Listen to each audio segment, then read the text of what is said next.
Man United reinforcement needed in the incoming transfer window had been an open book on an open letter from the fans to Ineos and Glazer. And especially the midfield was where an area for an old story given Man United had been a paper thin depth in that area and one injury away from chaos. When good things, Man United had been linked with some of the names like Anderson, Wharton and Paleba, where the former had made an excellent audition during the Forest match with Man United. But the thing is, all of them expected to cost at least 80 million and above, make them near impossible to bring in during the window. As Man United slotted down their option to 2 names, and one of them were mere and more than heavily linked, yet the reception of his name was mixed to negative as well. That man was the former Chelsea player Conor Gallagher, who found himself not the best situation in Spain and wished to back to England despite the rumour that Man United particular fans were not fond for this move. So in this video, we'll have a look on the midfield situation in Man United and the profile of Gallagher, as should he be a short-term solution for Man United. In case you didn't know, what is up ladies and gentlemen, I'm Marvin, codename. Welcome to the Code United channel once again. If you in any shape or form stumbled to this channel and somehow someway like this kind of content, do please like, share and subscribe to this channel, as each of your precious subscription will be a massive motivation for me to upload new content. And don't forget to ring the notification bell for every new upload. With that said, let's get straight into the video.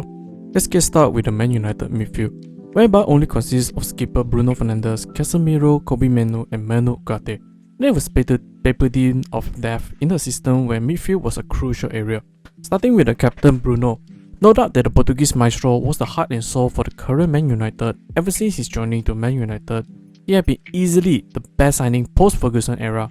And furthermore, unlike some of the other signings did by Man United, where the development stagnate or unable to deliver the expectation on the pitch, as for Bruno, he hit the ground running, consistently hitting up double digit in both goal and assist contribution. Besides, he also shown a massive dedication to the club, showing a willingness to play multiple positions even if it was not the most comfortable one. While in addition, he was in many conversations that if he was in other clubs like Man City or Real Madrid, he would definitely in the Ballon d'Or conversation or winning it as well. However, for Bruno, biggest issue there will be 2 of them.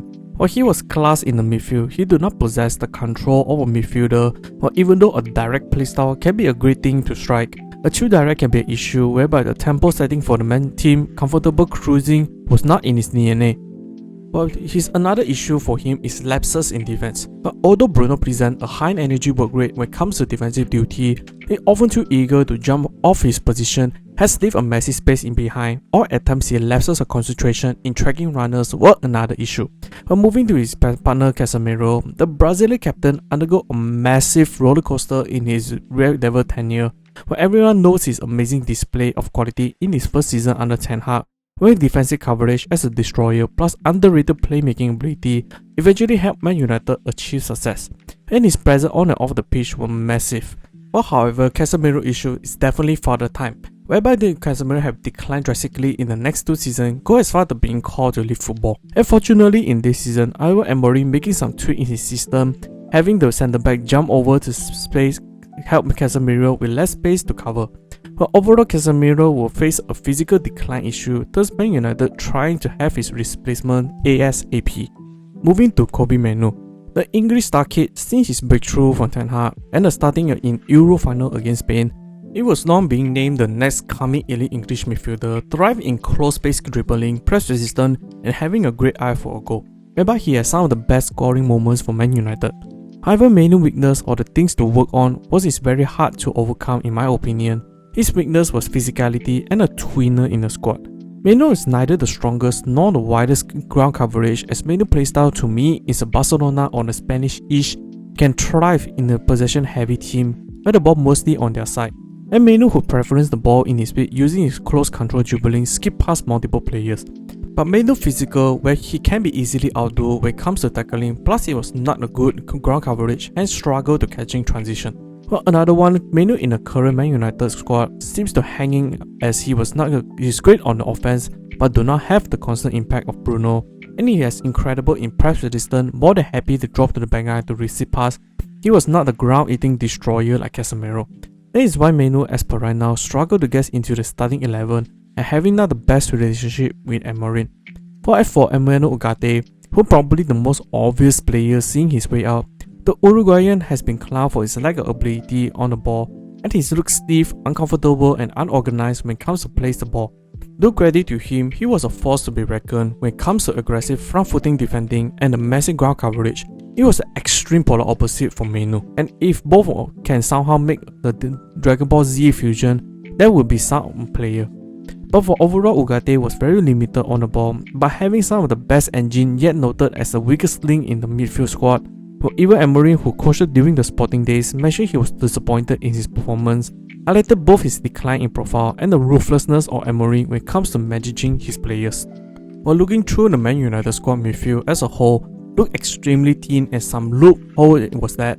Apart from Casemiro and Bruno, able to form a more balanced midfield, giving Bruno a vast playmaking plus goal scoring process, Casemiro was a destroyer and ground coverage anchor.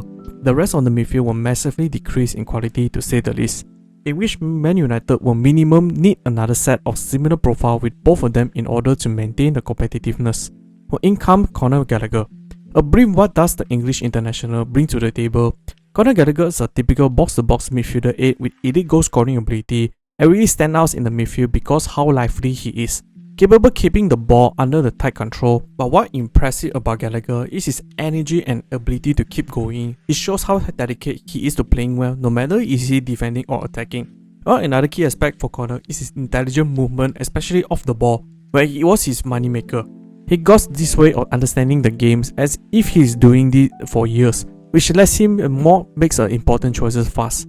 And with Gallagher, it's all about where he places himself and how he moves without the ball, opening up chances on the field, and his talent in guessing what will happen next and make constant run with what the other team plans to do. His time in Palace and Chelsea often plays the number 8 role, was to roam around the midfield and then pop up late to clash into the opponent penalty box, making a short attempts. As his 90 plus percentile in a non-penalty goal shows how he was dangerous when it comes to collecting goals. His goals against Man United itself was self-explanatory how he brings to the table. Aside of the offensive side, Conor was amazing and hardworking in the defensive work, where he was quite elite in that department, making 2.53 tackles sitting at 78 percentile and 1.72 interceptions sitting on 96 percentile show his great defensive contribution. However, as good as his contribution for Conor, his downside was as glaring as well. But as a midfielder, he has a very similar profile with the current Man United, and he was not the string pulling control maestro, using either the passing nor the carry. But although he was strong on the ball carrying into the space, he was not the high level passing midfield. As we can see, his stats suggest that he keeping the ball out of his feet as much as possible, unless he was the end of the killer pass to make the shot on goal. In conclusion, would Conor Gallagher be a great addition for Man United?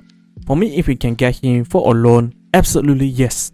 Given that Man United really lacking the necessary quality either on the bench to support for the next half of the year, besides Conor Gallagher, energetic run and wide ground coverage can be an effective substitution for Casemiro and also maintain the intensity on the pitch. But furthermore, on a personal standpoint, in the coming World Cup tournament, was just a stone throw away, and Conor, being one of the watched England international, would definitely have the hunger to prove he belongs in the Tuchel squad. Or going to further the introduction of Conor Gallagher, meant at certain times able to release Bruno into a more advanced position, or also help cover the space he left either on the front or on the back, getting the best of both worlds. But we do need to take note that Conor, a similar situation, do not have a high level of playmaking, especially from deep, hence another factor need to take into consideration. For a nutshell, while Atletico Madrid, due to the La Liga ruling, Conor was a sacrificial lamb, instead of looking alone more on the selling him. But for Man United, need to consider a summer window getting at least 2 midfielder, so Conor as a loan should be an unmovable decision.